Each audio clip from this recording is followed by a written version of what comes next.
intambara ihungabanya amagara yo mu mutwe nk'uko n'ibindi bibazo umuntu ahura navyo mu buzima bihungabanya amagara yo mu mutwe.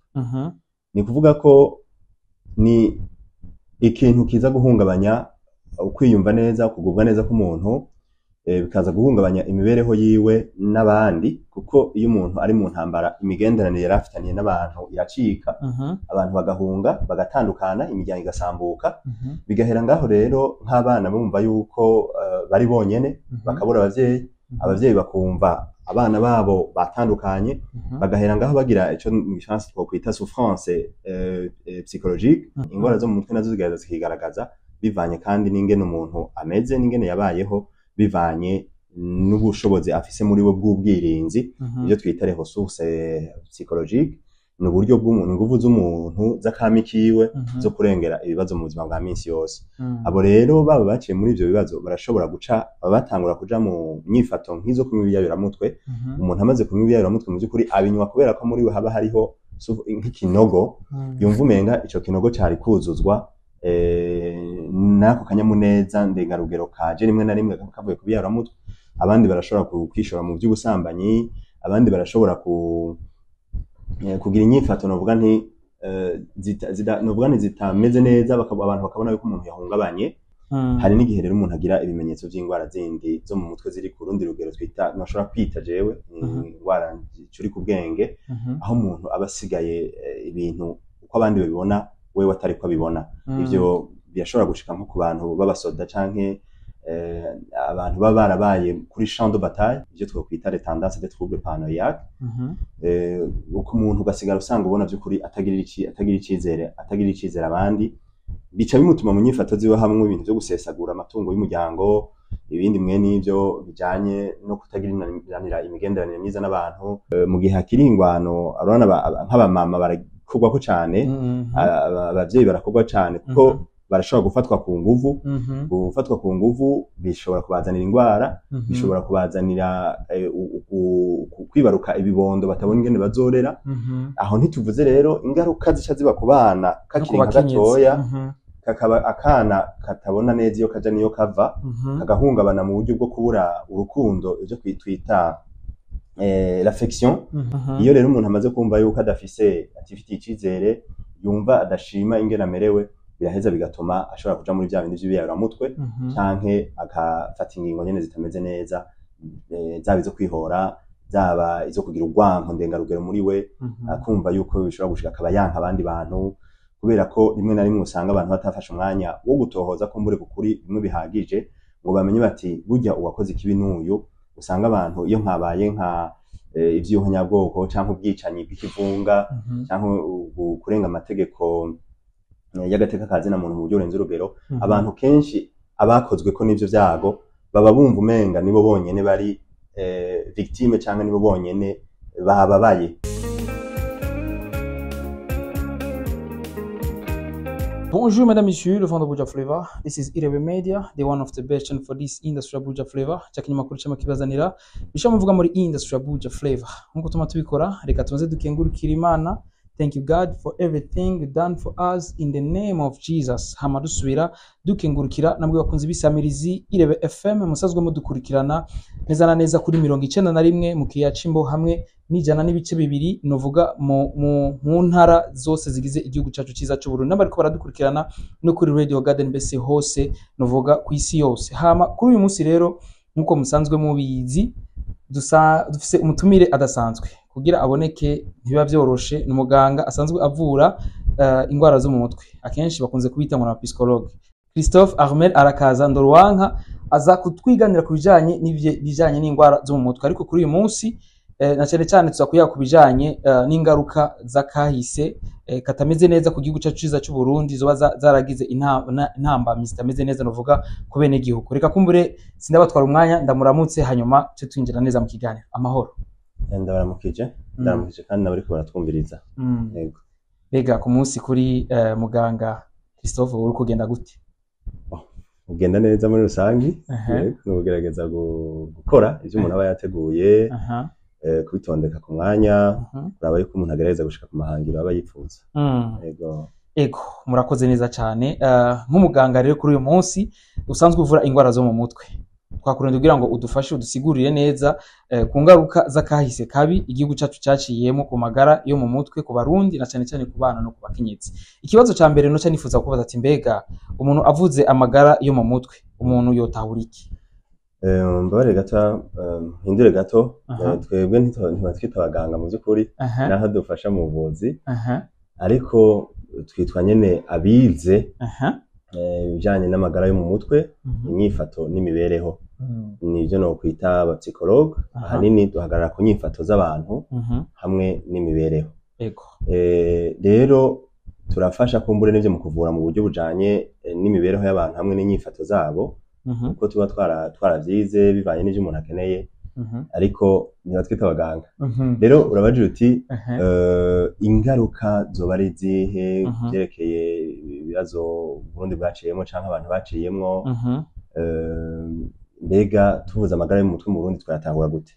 Ishirahamwe mpuzamakungu ryitaho amagara y'abantu OMS rivuga yuko amagara yo mu mutwe tuyatahura mu kumva ukumererwa neza k'umuntu ukuntu yiyumva wenyene n'ingene yumva afise inguvu muri we, izo nguvu nuko kumererwa neza bikamutuma ashobora gukora ngo yiteze imbere ateze imbere n'abandi bikanamutuma kandi ashobora kugira imigenderanire myiza n'abandi. Iyo rero umuntu afise amagara meza yo mu mutwe ni umuntu aba yiyumva neza ubwiwe bitaro bien-être hanyuma agaheza agashobora kubigirira ikimazi akagira n'abandi akumva yuko ariko aratera intambwe bivanye n'iki n'ingene asanzwe amerewe muri we bivanye n'ubushobozi bwiwe bwo gukora ibintu cyangwa gutahura ibintu akabona ko ariko araburangura ariko arabushira mu ngiro. Aho nuko umuntu akomeye. Kuba ufise ikibazo nabice bigenda gute? Iyo amagara yo mu mutwe yahungabanye bigaragarira cyane cyane mu nyifato z'umuntu mu vyiyumviro vyiwe bwa mbere hama bikaja mu nyifato hama bigaheza bikagaragarira mu migenderanire yiwe n'abandi.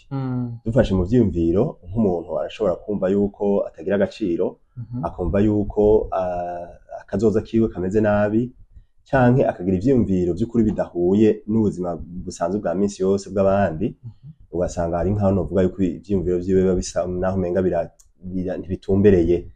Ivyo bica bituma rero inyifato ziwe mu bantu ziba ziteye amakenga canke zitera amadidani n'uruhagarara hanyuma rero imigenderanire yiwe n'abandi igahungabana. Iyo imigenderanire yiwe n'abandi imaze guhungabana biba bigoye yuko ashobora gukora kugira ngo ashike kuri rya terambere ryiwe canke rya terambere ry'abandi.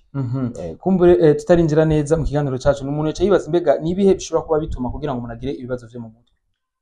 Ibintu bituma abantu bagira ibibazo vyo mu mutwe ahanini tubishira mu mice ibiri minini.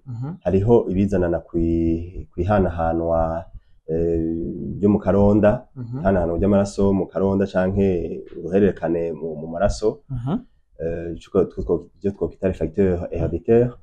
Hakabaho kandi n'ibishobora kuva ku vy'umuntu yaciyemwo ingene yabayeho ingene yarezwe ingene yakuze imigenderanire yagiranye n'abavyeyi canke amasanganya y'ubuzima yahuye nayo mu kibano aho twovuga nk'ingwano gutakaza ibintu kubura abantu guhemukirwa n'ibindi mwe n'ivyo byose birashobora gutuma umuntu ahungabana. Turashobora no kongera ko nk'ivyo gukoresha ibiyayuramutwe mbere rimwe na rimwe ibiyayuramutwe tukasa naho tubishira mu mpande zibiri umuntu ashobora gukoresha ibiyayuramutwe kuko muri kamere yiwe canke mu maraso yiwe harimo iyo mpengamiro yo gukoresha ibiyayuramutwe bivanye n'uko mu muryango baba barabikoresheje cyangwa akoresha ibiyayuramutwe bivanye n'agakuku. Ariko igituma tuvuga ko tubishira kubiri nuko umuntu ashobora gukoresha ibiyayuramutwe nuko aba ari umuntu afise akami ka muntu koroshe gukwegwa canke kuba influence bigatuma umuntu ashobora kugira ivyo abonye vyose ntibimworohere gufata ingingo y'iciza yokora n'ikibiyoreka. Murakoze cyane kumbure wadusobanuriye neza hari ico uvuze kumbure birimo n'ivyo twarateguye dushaka kudusigura neza kubijanye n'ibintu umuntu yoba yaraciyemo ugasanga agize izo bibazo gusanga agize izo sanganya nk'akarura ati nibihe kumbure igihugu cuba caraciyemo ngaha nuvuga mu Burundi vyotuma kumbure umwene gihugu ari we wese agira ivyo bibazo. Mu gihugu cyacu cy'u Burundi n'ibihe bishobora kuba byotuma umuntu agira ivyo bibazo igihugu cuba caraciyemo muri kahise. Icigwa tohoza canke enquête yakozwe n'ishirahamwe ryegeranya ibiharuro mfatiro by'u Burundi ISTEB mu 2019 kuvyerekeye gushiraho ubuvuzi bw'amagara yo mu mutwe mu buvuzi bw'ibanze cerekana yuko abantu bashika mu Burundi abo bakoreye ko ibiharuro ni kuvuga ibigo by'ubuzima 58 n'imiryango irenga 2,200 nk'amajana 8 bavuga yuko ibice 47 n'uduce 5% by'abashoboye kuja muri ivyo muri iryo tohoza bavuga yuko bagaragaje canke bashobora kugaragaza kuba ibibazo bifatiye ku ngwara y'umutwe cyangwa kuhungabana ryo mu mutwe ni uvuga ibice 40 n'ibice 5% mu gihe ibice 66 n'uduce 5% bavuga yuko baba baragize ibibazo byo kwiyumva nabi cyangwa kumererwa nabi mu bijanye na cyangwa kimwe twita bien-être, kimwe twita ukwiyumva neza, kumererwa neza. Bakavuga rero yuko ivyo biba vyavuye bwa mbere ku by'abantu babayemwo na cane twamaze kuvuga n'ivyo ibifatiye kuri guhererekanya amaraso ariko kandi bagashiramwo ivyo umuntu abayemwo nk'ubukene abandi bakemeza yuko bagize ibibazo by'ihungana biba bifatiye kuba baraciye mu bibazo by'ingwano intambara hamwe rero n'ibindi umuntu ashobora kuba ataciye mu ngwano mugabe bikamukorako mu buryo canke ubundi gutyo bagaheza rero bakagira bigahera ngaho bagahera bagira ibibazo byo mu mutwe. Yego murakoze cyane kumbure dufatiye kuri ivyo gonye c'intambara ati mbega ivyo hungabanya gute nuvuga amagara yo mu mutwe muri wese mu byukuri intambara ihungabanya amagara yo mu mutwe nkuko n'ibindi bibazo umuntu ahura navyo mu buzima bihungabanya amagara yo mu mutwe. Ni kuvuga ko ni ikintu kiza guhungabanya ukwiyumva neza kugubwa neza k'umuntu bikaza guhungabanya imibereho yiwe n'abandi kuko iyo umuntu ari mu ntambara imigenderanire yarafitaniye n'abantu iracika abantu bagahunga bagatandukana imiryango igasambuka bigahera ngaho rero nk'abana bumva yuko bari bonyene bakabura abavyeyi bakumva abana babo batandukanye bagahera ngaho bagira ico mu chance twokwita souffrance psychologique ubwo bubabare rero uko kwiyumva nabi uko kubura icyo umuntu afata n'icyo areka bigahera ngaho bitera bivyura mu muntu inkabuzo zisambura novuga les hormones de stress gutyo umuntu agahera ngaho rero agira ibibazo bitandukanye ingwara zo mu mutwe nazo zikigaragaza bivanye kandi n'ingene umuntu ameze n'ingene yabayeho bivanye n'ubushobozi afise muri bo bw'ubwirinzi ibyo twita ressources psychologiques n'uburyo bw'umuntu ingufu z'umuntu zakamikiwe zo kurengera ibibazo mu buzima bwa minsi yose abo rero baba baciye muri ivyo bibazo barashobora guca batangura kuja mu myifato nk'izo kunywa ibiyayuramutwe umuntu amaze kunywa ibiyayuramutwe mu by'ukuri abinywa kubera ko muri we haba hariho nk'ikinogo yumva umenga ico kinogo cari kuzuzwa nako kanyamuneza ndengarugero kaje rimwe na rimwe kavuye ku biyayuramutwe abandi barashobora kwishora mu by'ubusambanyi abandi barashobora kugira inyifato novuga nti zitameze neza abantu bakabona yuko umuntu yahungabanye aho nka bya bindi byo kwigunga ibindi byo kumva yuko umuntu atagira agaciro umuntu akumva yuko ubuzima bwiwe atantumbero bukigira kubera ko aba abona umenga asigaye ari wenyene mw'isi rero biraheza bikaduga ku rundi rugero bigatera ingwara ivyo twokwita ama trouble anxieux canke bikaduga kweza ama trouble anxieux ni nk'ihungabana rifatiye kumwikomo wisubiriza kandi mwinshi hama tukavuga n'ama trouble dépressif rero ari ingwara zifatiye ku kabonge aho umuntu heza akagira intimba nyinshi akagira intuntu hanyuma iyo ntuntu rero igaheza ikajana navuga nti mu kabonge kagera kure abantu barashobora kugira kandi n'ingwara zifatiye ku ihinduka ry'imero canke les troubles bipolaires ariko kandi bashobora no kugira les troubles bipolaires ni kuvuga igihe umuntu abamenga afise umunezero ndengarugero ariko undi mwanya akaba atuntuye afise akabonge hari n'igihe rero umuntu agira ibimenyetso by'ingwara zindi zo mu mutwe ziri ku rundi rugero twita nashobora kwita jewe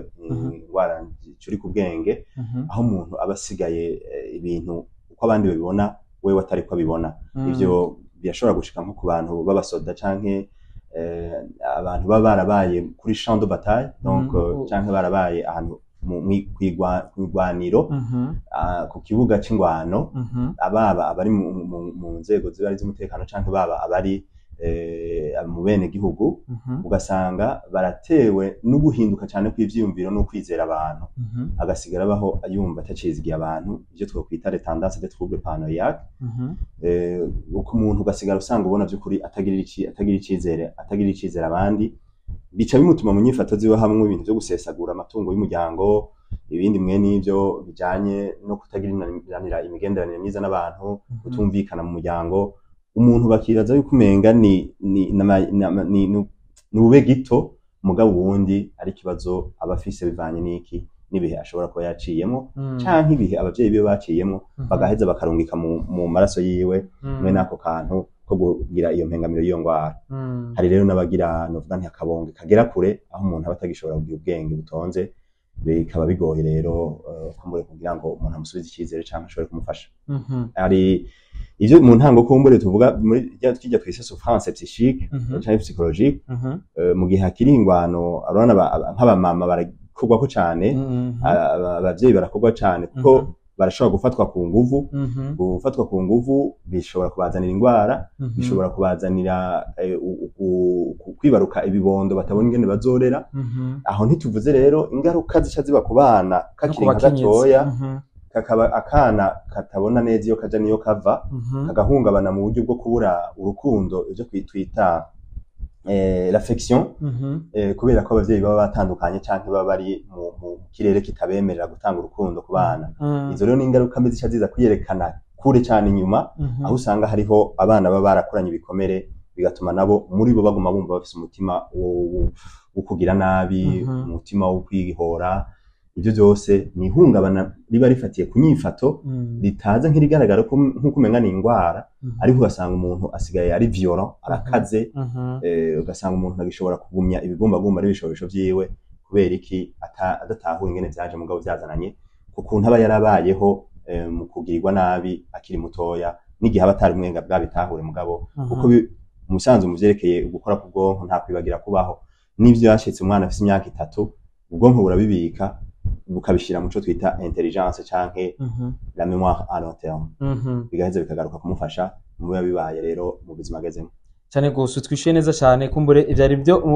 mu byose turi kuza kubaza kubijanye n'ivyo by'abakenyezi wanabitwisha ariko n'ikibazo twashe ko dusigure neza none nk'abana usanga baraciye usanga baravukiye mu miryango iyo baraciye mu bihe bitameze neza nka genocide ubuhungiro ubwicanyi bagira izihe ngaruka zo guhungabana ikintu kimwe novuga gihambaye kuvyerekeye ingaruka zifatiye ku ngwano ku bana ni ikintu kwita agasaho k'urukundo canke réservoir d'amour canke réservoir affectif mu Faransa nivuga iyo umwana akiri mutoya aba akeneye ko abavyeyi bakura mu busaho bwabo bwo gukunda bagaheza bakuzuza agasaho k'urukundo k'umwana ico twita tendresse maternelle par exemple ingene umuvyeyi aterura umwana amukinisha amusimbagiza amwankuraje mu vyo akora amutera intege iyo rero ari mu ngwano mwene ivyo bintu ntibibaho umwana acakura muri we afise ikinogo cyo gukunda ico kinogo cyo gukundwa rero ni handi amaze gushika mu buyabaga aba yumva umenga biragoye ko aba amenya ibimushimisha amenya ibimuhimbara biragoye ko amenya ivyo ashaka bigatuma muri we atangura kugira vya bintu by'impengamiro rero zo guhungabana no kumva atigiriye icizere iyo yumva atigiriye icizere ntibikunda guheza ngo abandanye ngakora iyo yumva muri we umenga ntakunzwe yishora mu mibonano mpuzabitsina ya kare canke relation sexuelle précoce iyo yumva adakunzwe aba yumva muri we adatekanye kw'ishure bikanka ko abandanya kwiga ivyo byaba urumva dufasha aho novuga nti nyezina kuvyerekeye ingaruka rumva zayo magara mabi yo mu mutwe umwana agira mu ngwano biza kwigaragaza haciye igihe hari n'ibindi byinshi umuntu ashobora kuvuga igihe umwana abuze abavyeyi biwe akurana nyene ya vide émotionnelle ya vide affectif agakura yumva umenga muri we ari yarabaye muri injustice umenga yararenganijwe ivyo rero bigatuma muri we nawe ashobora bishika agashobora kugira impengamiro zimwe twavuga zo kwihora n'ibindi ariko ubundi ni ngaho bihera iyo rero umuntu amaze kumva yuko atifitiye icizere yumva adashima ingene amerewe biraheza bigatuma ashobora kuja muri vya bindi vy'ibiyayuramutwe canke agafata ingingo nyene zitameze neza zaba izo kwihora zaba izo kugira urwanko ndengarugero muri we, akumva yuko bishobora gushika akaba yanka abandi bantu, kubera ko rimwe na rimwe usanga abantu batafashe umwanya wo gutohoza ko mbure kukuri bimwe bihagije ngo bamenye bati burya uwakoze ikibi n'uyu. Usanga abantu iyo nkabaye nka ivy'ubunyabwoko canke ubwicanyi bw'ikivunga canke kurenga amategeko y'agateka kazi na muntu mu buryo burenze urugero, abantu kenshi abakozwe ko n'ivyo vyago baba bumva umenga nibo bonyene bari victime canke nibo bonyene bababaye, bagaca rero bashaka gufatira muri kivunga. Kenshi uruhande ruba ruri kurundi ruhande, abari kurundi ruhande akabona yuko umenga bose ne babi. Uko kudamenya rero n'umwansi canke umuntu yakugiriye nabi nyezina bituma umuntu aca aguma ari yugaraniwe muri wa rugendo rwo kuguma agaruka mu bikomere, rwo kuba mu bikomere, rwo kubijura gushasha, kugeza aho usanga umuntu ariko arabaho ubuzima bubi, bigatuma rero ubuzima bw'umenga ntibugira intumbero canke akagwa mu bindi nyene bimutuma yumva babaye. Ego murakoze cyane, ndabibutsa yuko turi kumwe na Psychologue Christophe Armel Arakaza Ndorwanka, kumbure ariko aradusigurira neza kubijanye n'ingaruka novuga z'ivyo bihe bitameze neza kumbure igihugu cacu cuba caracimo muri kahise. Ni kibazo umuntu yaca yifuza kubaza ati mbega muri rusange abarundi bakira gute ibijanye n'ingaruka canke ibijanye n'izo ngwara zo guhungabana mu mutwe? Bakira gute? Bakira gute?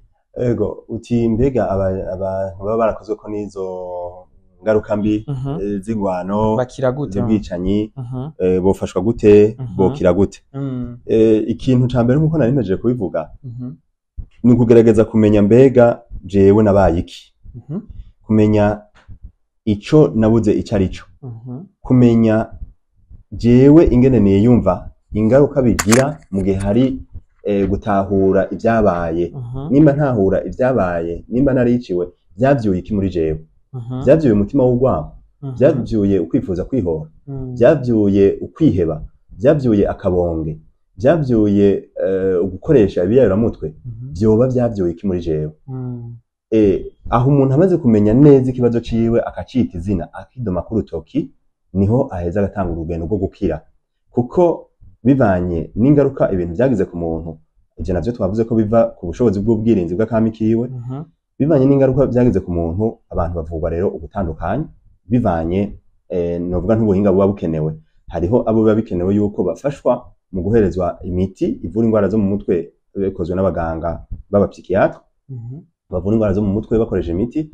Hari gushobora gufasha abo bantu ubwa mbere kwakira ivyabaye, novuga nti guherekeza umuntu mu rugendo rwo gukira k'umutima, accompagnement psychologique, bakamenya neza ivyabaye, bagafashwa kubimenya, bagafashwa gushika ku rugero rwo kubabarira, bagafashwa gushika ku rugero rwo kureka amasouvenir mabi canke ivyo bibuka bibi n'ivyo biyumvira bibi n'ivyo bemera bibi, bigaheza bikava muri bo, bakumva yuko batanguye gufata urundi rugendo rwo kubaho gushasha. Nubwo buryo rero bashobora gufashwa.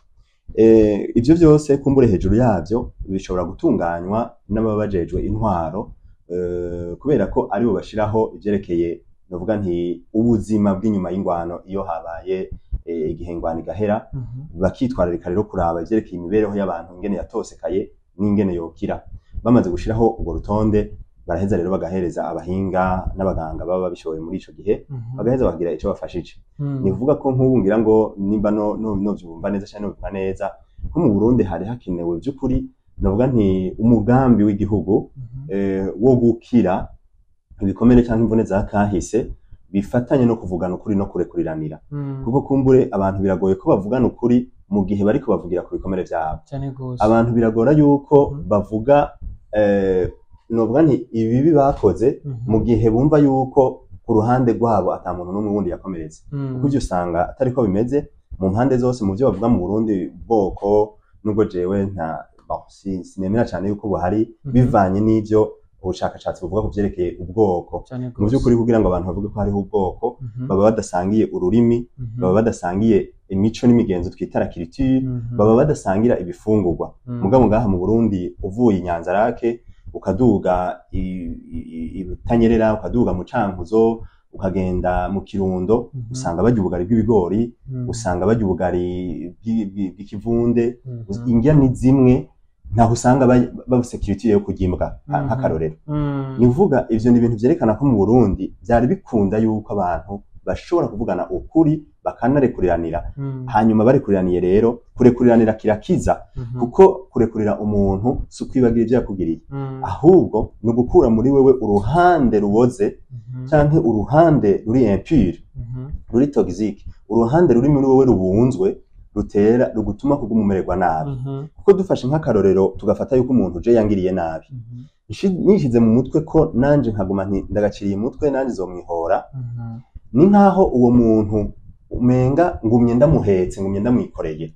Kuko ahantu hose ngenda, mu vyo nkora, mu vyo mvuga, ngiye gusaba akazi bambonye ndi ubwoko kanaka, ndi uwanaka, ndi uwahanaka, bituma jewe nyene ubwanje mbaho mboshe, mbaho niboshe. Ariko iyo nshoboye rero gutera iyo ntambwe yo kwiga gushika ku rugero rwo kurekuriranira, biraheza bigatuma ashobora kuba gusohoka muri urwo ruzitiro rw'ikibi rugomba kumbohera muri iyo migozi y'ikibi, bigaheza rero bikantuma numva ko ndi umuntu yorohewe atambuka ashingura abandanya n'intumbero z'ubuzima bwanje. Rero nico navuga ko hobaho umugambi w'igihugu wa Programme Nationale de Santé Mentale, ngira ngo itari mu ntuze muri domaine ya santé publique, kuko atari muri mu ruhande rw'amagara, ico no kwita santé publique biri muri ministère de la santé, kubera ko amagara yo mu mutwe yerekeye abantu bose. Mu Burundi mu gihugu kiba caciye mu bibazo, amagara yo mu mutwe aba yerekeye abantu bose, aba yerekeye abanyeshuri, abana bakiri bato bavuka, aba yerekeye abari mu ntwaro, aba yerekeye abasoda n'abakukurutse, aba yerekeye abantu bari mu kazi bafata ingingo zitandukanye, kubera ko urumva mu gihe umuntu bishika akaba yarakomeretse hama ntavugwe, ingingo afata ziba zijanye ko kenshi n'ivyo bikomere kumbura aba yaraciyemo.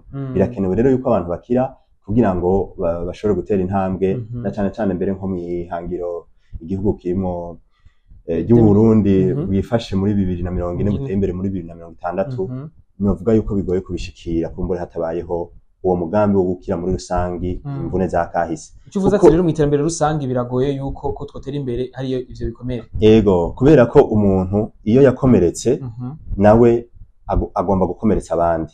Iyo umuntu yakomeretse biramugora kwiraba. Mu Kirundi bavuga ngo nta wimena igihute. Iyo umuntu yakomeretse kenshi abona ko araba abandi gusa, abona ko abandi aribo bitameze neza, abona ko abandi ari ikibikiza nako. Rero biba bikenewe ko bafashwa n'abahinga bakavuga bati twofasha muri ubu buryo n'ubu kugira ngo bikunde habeho by'ukuri guteza imbere imibereho, amagara yo mu mutwe n'inyifato mu bantu, habeho gukiriza mvune za kahise, umuntu amenya ati nje narakomeretse. Kuko burya umuntu akomereka iyo habaye intambara, hariho ibyo twita les effets directs de la guerre.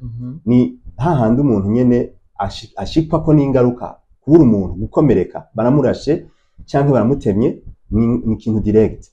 Mugabo uwarenganye akabona mwikaburimbi amaraso avirirana barabara ryose, nawe arafise ingene aza guhungabana, biramukora ko kuko bitari muri kamere y'umuntu kwica. Kwica ni ikintu umuntu yigishwa, ugwanko ni ikintu umuntu yigishwa, ntibiri muri kamere yiwe. Kuko ubwonko bw'umuntu bwiyumvira mu bintu biba bitonze mu buryo bwiza, byo no kwita les tendances positives. Ubwonko kandi bwiyumvira mu buryo bwo kongura. Uko umuntu ikongereza cyangwa kongura, uko umuntu yumvira ibyiza niko ubwonko bumuha ibyiza byinshi. Uko umuntu abona ibibi rero niko muri we atera yongereza ibyiyumviro bibi, ko imyemerere mibi n'imibereho nyene igatera ifatwa nabi, imera nabi, inyifato nazo zigashikirwa. Ego, murakoze cyane kumbure urukura dusigurira neza, ariko biragoye gutahura cyane kumva nk'umuntu kumbure baba barica umuryango wiwe, kumva yuko ko yoba barira byoroshe. Mbega ubwo buhinga muba mukoresha bwo ari ubwaye kugira ngo uwo muntu kumbure nk'uwo mwana yakuze abona abavyeyi bariko barabica, canke yakuze abona ubuzima bwiwe bwose no guhunga, canke ubuzima bwiwe bwose yabumaze nuvuga nka aje kuva avuka nko mu mwaka wa mbere gushika ku myaka 11 canke mu myaka 20 aba mu mwishamba, mwo mufasha gute nk'uwo muntu? Ikintu kimwe navuze kandi gihambaye, ubwonko mu buryo bukora kwibagira ntikibaho. Kwibagira ntigikunda. Kwibagira ntibishoboka. Kwibagira ntibishoboka. Ni kuvuga ko umuntu rero twebwe uburyo bwo kumufasha turamufasha gutahura ubwa mbere ibimurimwo ingene ariko arabaho. Kuko kenshi umuntu iyo abantu baba barakomeretse muga ntibamenya igituma basigaye bameze gutyo, ko ntavyo baba barize. Umuntu arabafasha rero gutahura ingene bashitse aho hantu, ingene basanze barahindutse, akaba yumva asigaye yuzuye n'ugwanko, akaba yumva asigaye yuzuwe no kubura icizere. Hanyuma umuntu amaze kumufasha gutahura neza la situation, gutahura kwimenya, no kutahura neza ivyo ariko arabamwo canke ivyo yaciyemwo, umuntu agaheza agakorera ku rundi ruhande rwo kuvyura muri we inguvu abasiganye. Kuko umuntu agifise ubwenge canke ubumenyi bwo gukora, abagifise ubushobozi bwo gutera imbere. Ni kuvuga yuko hari ikintu no kwita le pouvoir de la pensée positive, inguvu z'ivyumviro vyiza canke ivyumviro bitonze. Ni kuvuga yuko umuntu naho yoba yaramerewe nabi, uko haca iminsi, uko haca igihe, bishitse bwa bushobozi bw'ubwirinzi bw'akami ka muntu bukaba bukihari, umuntu akaba atarahungabana ngo ivyumviro vyiwe bicurame, abagishobora gufashwa kuduza inguvu zisigaye muri we. Izo nazo rero nkuko nabivuze, umuntu areza akamenya neza ico akora ku muntu. Ntidushobora kuvuga ngo hariho guérison générale abantu umuntu yogira. Nta guérison générale ishoboka. Nuko umuntu tumenya tuti wewe byagenze gute, wewe wahuye n'iki. Kuko umuntu yiciwe umuntu, uwundi nawe akicirwa uwundi muntu, bose imbere y'ico kintu nubwo ari kimwe ntibifata kumwe, bivanye na bwa bushobozi bw'ubwirinzi bw'umuntu. Ubwo bushobozi bw'ubwirinzi mvukanwa kamere y'umuntu iba ifise, nibwo buduha rero kumenya tuti kuri uyu tuza guhera ngaha, kuri uyu abuze ibi, kuri uyu nawe yarahungabanye cyane. Yego hama ikindi duca duheza tugafasha umuntu, nuko duheza tukamutumbereza ku bufasha bwo bushobora kuboneka hirya no hino. Kuko umuntu arashobora nko kwiciga umuntu hanyuma akabura n'ubutungane. Ego ugasanga abuze ubutungane kuko atazi ko buhari, cyangwa akabura ubutungane kubera ko haraho bigora mu bihugu biba bitaratera imbere cyane, ugasanga ntibyoroha gukurikiza amategeko. Muri ico gihe umuntu areza akabaherekeza, akabereka bamwe bashobora kubafasha muri urwo rugendo rwo gusubizwa mu butungane. Ni ibintu mwe n'ivyo, ariko urugendo ruraheza rukaba rurerure bivanye nuko bishika, ugasanga umuntu yarahungabanye cyane, yarababaye gose. Yamara kugira novuga ni icakane dushobora kugira intumbero canke integuro iteza imbere muri rusangi amagara yo mu mutwe inyuma y'intambara, ni ikintu giha umwizera abantu bose. Giha umwizera abantu akumva yuko ububabare yagize abantu babwumva kandi babwemera kandi babwibuka, akumva yuko ububabare yagize mu kubura abantu, mu kwicirwa abantu, butaguye hasi ngo buce buhera bureherengetere. Abantu barabwibuka, barabuzi, baremera yuko babaye, ni naco gituma barondera kumufasha. Sico kimwe n'igihe byabaye gutyo hanyuma umwe wese agaca agenda kurikirana ubuzima bwiwe, ntiyegere aronka umuntu n'umwe amufasha gutahura ivyo yaciyemo canke ibyamubabaje. Ego murakoze cyane. Ati mbega ni ngombwa yuko umuntu wese aca mu bihe bibi kugira ngo acagira izo ngaruka, canke zifata bamwe abandi ntizibafate? Biragaruka ku byo navuze, ubwo bushobozi bw'ubwirinzi umuntu aba afise.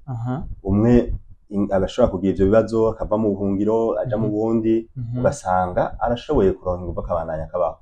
Ariko nawe nese ukuvuga yuko batababaye. Aba yarababaye, gusa hakagera igihe buke ubabara akaburengera, bivanye nico no kwita yuko iyo umuntu akiri mu bishobisho n'ibigumbagumba, araheza agashobora kurengera bimwe mu bimubabaza uko hagenda haraca umwanya.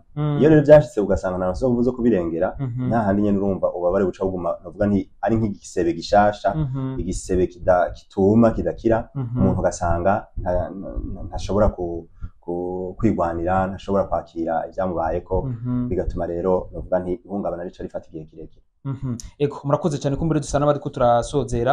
Ati mbega nkuko atubariye ati ko bishobora kwafekta iterambere ry'igihugu cyacu na ya vision yacu 2040-2060, ati ni giki utumira rero abarundi muri rusange kugira ngo twumve neza yuko uwo bafise uwo muri famille canke mu muryango wabo afise ico kibazo, canke uwo bazi ko yaciye muri ivyo bibazo, ico yokora ni giki mudutumirira? Bon, nkuko nabivuze, mu gihe hatarabaho umugambi wa leta wo guteza imbere amagara yo mu mutwe afatiye ku mvune za kahise, ni vyiza yuko umuntu wese amenya ko kwitura abajejwe amagara yo mu mutwe, imibereho n'inyifato ari ikintu gisanzwe. Kuko abantu kenshi babifata nabi, bakumva yuko umuntu aza kwitura abapsikologe ari uko abapfumu bananiwe, ari uko abapastori canke abapatiri bananiwe, ari uko imiti yose babivuje ahantu bikanga. Ni vyiza ko iyo babonye umuntu ibishobisho vyiwe vyahungabanye, muri munezero ndengarugero, canke ari kugira agahinda, canke akabonge, canke avuga ivyiyumviro bidatonze, canke yumva muri watanguye kuvuga yuko yumva atagira agaciro ishusho yiwe yumva itakimeze neza uwo muntu bamurondera aba psychologue barashobora kubafasha bagarukana umwizero hanyuma igihe rero igihugu kizoba kiriko kirinjira muri iyo ntumbero yo gufasha abarundi bose muri rusangi ko novuga yuko bose barakomeretse bavuga ngo abatutsi barisha abahutu abandi batabahutu nibo bisha abatutsi abandi batabantu baricanye ariko jewe ico novuga nuko n'ubuticiwe umututsi ari umuhutu yari afise umugenzi ko mbura mushika ku mutima w'umututsi yishe cyane gose canke n'umututsi nimba atishe abahutu arashobora kuba yari afise abahutu b'abagenzi bamushika ku nyota babishe akababara bimunaniye kubakingira akababara abarundi bose barakomeretse muri rusange cyane gose haba hasigaye kuraba rero none bokira gute nico rero camvuga nti akamo nago gutera leta n'abajeje intwaro kumbure dusa n'abasozera tutwunganira uwo mugambi umenga usanzwe ari sinzi ariko woba urukurashitse kuvuga ubundi nk'ujya wa severe usanzwe ufise ngo kuri no kurekerane woba ari uyonye canke ko bari gufatikanya n'udusanzwe uhari nimba ntihenze mugwi wo kuvugana kuri no kurekeranira